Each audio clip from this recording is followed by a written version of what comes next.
আসসালামু আলাইকুম।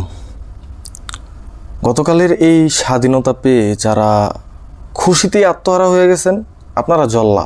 যুক্তিসঙ্গত মনে হইলে পেজটারে ফলো করেন।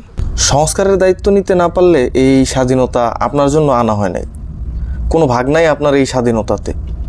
আপনার এই আনন্দ উৎসব অনেকটা বেগানা স্বাধী মেয়ে আবদুল্লাহ দিওয়ানা হয়ে যাওয়া টাইপের।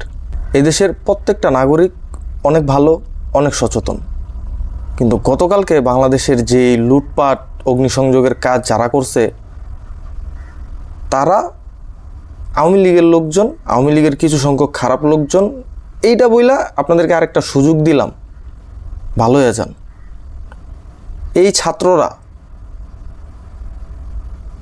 হাসিনার মতো মাদারবোর্ডেরই ছাড়ে নাই, আপনারা ছাড় দিব ভাবছেন? আমার বিশ্বাস দেশ সংস্কারের যেই দায়িত্ব ছাত্র সমাজ তাদের হাতে নিছে, তারা তাদের দায়িত্ব পালন করবে। আপনারা যারা প্রতিহিংসার আগুন জ্বালায় দেওয়ার অপেক্ষা করতেছেন, আপনারা দেশ থেকে পালায় যান প্লিজ। এই জাতি একটা সুন্দর দেশ চায়, এই জনগণ এখন একটা সুন্দর দেশ চায়। লুটপাট দুর্নীতি এই দেশের সংখ্যাগরিষ্ঠ সচেতন মানুষ আর দেখতে চায় না। যারা এতদিন ভয়ের দোহাই দিয়া অন্যায়ের বিরুদ্ধে কথা বলেন নাই, নেন আবু সাইদরা তাদের রক্ত দিয়া আপনাদেরকে কথা বলার সুযোগ করে দিছে। এখন যদি এই অন্যায়ের বিরুদ্ধে কথা না বলেন, তাহলে এই জিহ্বা দিয়ে আর কথাই বলেন না। এই জিহ্বা শুধুমাত্র নেতার পাচাটার কাজে ব্যবহার করেন। এদেশে অনেক হেডামলা ব্যক্তিবর্গ আছে দেশের সম্পদ আত্মসাৎ করা যাদের নেশায় পরিণত হয়েছে, আর তাদেরকে প্রশ্রয় দেওয়ার জন্য রয়েছে এই সাধারণ চাটু জনগণ। দেশপ্রেম কি, এই শিক্ষা তাদেরকে দিতে হবে। এদেরকে শিক্ষা দেওয়াটা এখন আপনার আমার সবার দায়িত্ব।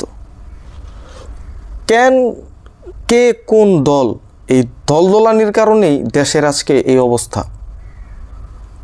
সাধারণ জনগণ যদি নেতার পা না চাটতো, নেতা দুর্নীতি করে কেমনে? হাসিনারে আমরা বানাইছি, নতুন আরেকটা হাসিনা তৈরি করেন না।